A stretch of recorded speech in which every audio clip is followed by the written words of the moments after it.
Hello guys, ഞങ്ങളുടെ പുതിയ വീഡിയോയിലേക്ക് ഏവർക്കും സ്വാഗതം. ഞങ്ങളുടെ ഇന്ന് പുതിയ വീഡിയോ എന്ന് പറയുന്നത് നമ്മുടെ ബിഗ് ബോസ് ഇപ്പോൾ അഭിഷേകിന് നമ്മുടെ സ്വന്തം നാട്ടുകാരൻ കൂടിയാണ്. അദ്ദേഹത്തിന് നമ്മുടെ നാട്ടിൽ അദ്ദേഹത്തിന് സ്വീകരണം ഏർപ്പെടുത്തിയിരിക്കുകയാണ്. അഭിഷേക് നാട്ടിൽ വന്നതിന് ശേഷമുള്ള ഫസ്റ്റ് പ്രോഗ്രാമാണ് ഇന്ന് നമ്മളിപ്പം കാണാൻ പോകുന്നത്. അപ്പം ഞങ്ങളുടെ നാട്ടിലെ ജിമ്മിലാണ് അതിൻ്റെ സ്വീകരണം ഏർപ്പെടുത്തിയിരിക്കുന്നത്. 4 ബ്രദേഴ്സ് ജിമ്മിലാണ്.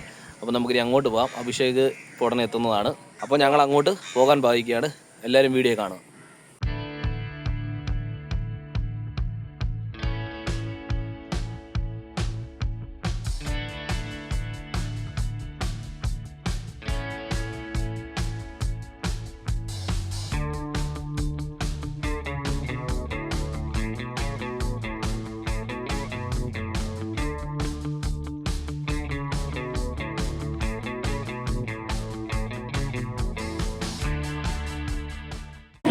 നമുക്ക് കയ്യടിയുടെ സ്വാഗതം ചെയ്യാം.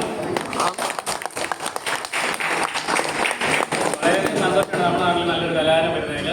പുതിയ സിനിമയ്ക്ക് നിറഞ്ഞു വളരെയധികം സന്തോഷം. വേണ്ടി തിരുവനന്തപുരം ഒരു അഭിമാനം തന്നെ അഭിഷേക്. ഓക്കെ, കൂടുതൽ കാര്യങ്ങളൊന്നും പറയേണ്ട കാര്യമില്ല.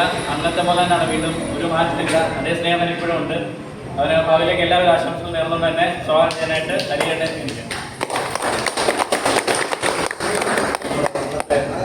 വിശിഷ്ടാതിഥി അഭിഷേക് ശ്രീകുമാർ, അദ്ദേഹത്തെ ആദരിക്കാൻ എത്തിയ ഫസൽ വല്ലന, നമ്മുടെ പ്രദേശത്തിൻ്റെ അച്ഛനും അഭിലാഷ്, ഇതിവിടെ പോയിരിക്കുന്ന എല്ലാവരും, നമ്മുടെ നാട്ടിൽ നിന്ന് പ്രത്യേകിച്ച് നമ്മുടെ ജില്ലയ്ക്ക് തന്നെ അഭിമാനമായിട്ടാണ് അഭിഷേക് ഇന്നിവിടെ നിൽക്കുന്നത്.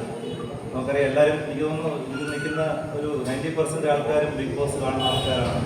അതായത് 6ാമത്തെ സീസണിൽ ഞാൻ ഫിനാലയിലെത്തി വളരെ നല്ല പെർഫോമൻസ് കാഴ്ചവെച്ചു. ഇതിൻ്റെ ഏറ്റവും വലിയ പ്രത്യേകത എന്ന് പറയുന്നത് ജനങ്ങളുടെ അംഗീകാരം വേണം. അതാണ് ഏറ്റവും വലിയ. മറ്റുള്ള എന്ത് പ്രോഗ്രാമാണെങ്കിലും ആ പെർഫോമൻസിൻ്റെ അടിസ്ഥാനത്തിലാണ്. പക്ഷേ ഇവിടെ ജനങ്ങളുടെ അംഗീകാരം വലിയൊരു നിലപാടാണ്. അപ്പോൾ ആ അംഗീകാരം കിട്ടി നമ്മുടെ മുമ്പിൽ പ്രിയപ്പെട്ട അഭിഷേക് നിൽക്കുന്നു. അത് നമ്മുടെ നാട്ടിൽ എനിക്ക് തോന്നുന്നു അഭിഷേകിനേക്കാളും അഭിമാനം അഭിഷേകിൻ്റെ സുഹൃത്തുക്കൾക്കും വീട്ടിലുള്ളവർക്കും റിലേറ്റീവ്സിനും എല്ലാം ഭയങ്കര അഭിമാനമുള്ളൊരു കാര്യമാണ്. പ്രത്യേകിച്ച് നമ്മുടെ ചെങ്ങന്നൂർ, സമീപ പ്രദേശത്തുള്ള ചെങ്ങന്നൂർ, പത്തനംതിട്ട ജില്ലയ്ക്ക് മുഴുവനായിട്ട്. എനിക്കൊരു എപ്പിസോഡിൽ മോഹൻലാലിനെ ചോദിച്ചു പത്തനംതിട്ട ജില്ലയിലാണ്. അപ്പോൾ അത്രയ്ക്ക് കാരണം മോഹൻലാൽ 7ാം ക്ലാസ് വരെ പത്തനംതിട്ടയിൽ പഠിച്ചു വളർന്ന, എലത്തൂരിൽ പഠിച്ചു വളർന്ന ആളാണ്. മോഹൻലാൽ പത്തനംതിട്ട ജില്ലയിലാണ് ജനിച്ചതും പഠിച്ചതും വളർന്നത്. അപ്പോൾ പ്രത്യേകിച്ച് പത്തനംതിട്ട എന്ന് പറയുമ്പോൾ ഒരു പ്രത്യേക സ്നേഹം ഉണ്ടാകും. അപ്പോൾ നമ്മൾക്കെല്ലാം അഭിമാനമായി ഇവിടെ എത്തിയ നമ്മുടെ കോട്ടയ്ക്ക് മുഴുവൻ, നമ്മുടെ 4 ബ്രദേഴ്സ് ജിമ്മിന് തന്നെ വളരെ അഭിമാനമായിട്ടെത്തിയ നമ്മുടെ പ്രിയങ്കരനായ അഭിഷേക് ശ്രീകുമാറിനെ നമ്മുടെ ജില്ലയുടെ പേരിൽ തന്നെ, 4 ബ്രദേഴ്സിൻ്റെ മാത്രമല്ല പത്തനംതിട്ടയുടെ ജില്ലയുടെ പേരിലും നിങ്ങളുടെ ഓരോരുത്തരുടെ പേരിലും നമ്മുടെ 4 ബ്രദേഴ്സിൻ്റെ പേരിലും ഹാർദവമായി സ്വാഗതം ചെയ്തുകൊള്ളുന്നു. അതോടൊപ്പം അഭിഷേകിനെ ആദരിക്കാൻ വേണ്ടി നമ്മുടെ സിനി സീരിയൽ ആർട്ടിസ്റ്റ് ബഹുമാനപ്പെട്ട ഫസൽ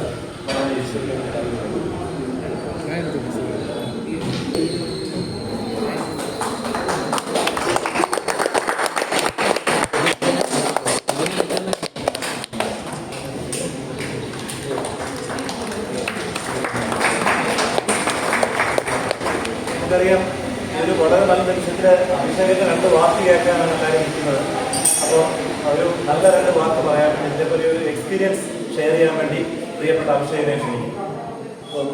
ഞാനിവിടെ പുതിയ ആളൊന്നുമല്ല, ഞാനിവിടെ നേരത്തെ വരുന്ന ആളാണ്. ഈ ജിമ്മിൽ തന്നെയാണ് ഞാൻ വർക്കൗട്ട് ചെയ്യാറുള്ളത്. ഇവിടെയും അപ്പുറത്തെ ജിമ്മിലൊക്കെ എപ്പോഴും പോയി വർക്കൗട്ട് ചെയ്യാറുള്ളതാണ്.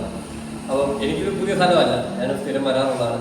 പിന്നെ നമുക്കിപ്പോൾ നിങ്ങൾ കണ്ടിട്ടുണ്ടാവും ടിക്കറ്റ് ഫിനാലെ പോലത്തെ പ്രോഗ്രാംസ് ഒക്കെ. ഫിറ്റ്നസ് എന്ന് പറയുന്നത് ഭയങ്കര ഇമ്പോർട്ടൻ്റ് ആയിട്ടുള്ളൊരു കാര്യമായിരുന്നു. അപ്പം ഏറ്റവും കൂടുതൽ ഫിറ്റ്നസ് അവിടെ അതിൽ കൂടുതലുള്ള ആൾക്കാരെ കൊണ്ട് നമുക്ക് തോൽപ്പിക്കാൻ പറ്റുന്നെങ്കിൽ അത് നമ്മുടെ വർക്കൗട്ടിൻ്റെ ഒരു ഡിറ്റർമിനേഷനൊക്കെയാണ്. അത് നമുക്ക് ജിമ്മ് എന്ന് പറയുന്നത് ആ ഒരു സെറ്റപ്പിലാണ് എപ്പോഴും വരാറുള്ളത്. അപ്പം നിങ്ങളിപ്പോൾ എല്ലാവരും ആ ഒരു മൈൻഡ് സെറ്റിൽ പോകുന്ന ആൾക്കാരാണ്, ഡിറ്റർമിനേഷനിൽ പോകുന്ന ആൾക്കാരാണ്. അപ്പം നിങ്ങളും അതേപോലത്തെ സ്പോർട്സ്മാനാണ്. അപ്പോൾ അതിൽ ഇവിടെ ഉള്ള എല്ലാവരും ഒരു ഞാനൊരു ക്ലാസ് തരുന്നതാണ്. പിന്നെ ഇത് പ്രത്യേകിച്ചൊന്നുമില്ല, ഞാനിവിടെ ഈ നാട്ടുകാരൻ തന്നെയാണ്. നിങ്ങൾ വിൽക്കാറുള്ള ആൾക്കാരെ ഞാൻ കണ്ടിട്ടുള്ളതാണ്, എൻ്റെ കൂടെ വർക്കൗട്ട് ചെയ്തിട്ടുള്ള ആൾക്കാർ തന്നെയാണ്. അപ്പോൾ എനിക്ക് നിങ്ങളൊന്നും പുതിയ ആൾക്കാരല്ല. അപ്പോൾ എനിക്കതിനെ പ്രത്യേകിച്ച് പറയാനായിട്ട് ഒന്നുമില്ല.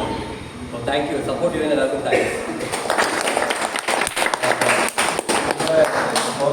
ജിമ്മിൻ്റെ വകയായിട്ട് ഒരു നമൻറ്റോ നൽകാൻ ആഗ്രഹിക്കുന്നു. അതിനുവേണ്ടിയിട്ട് ഇതിൻ്റെ മെയിൻ ആളെ അശ്വിനെ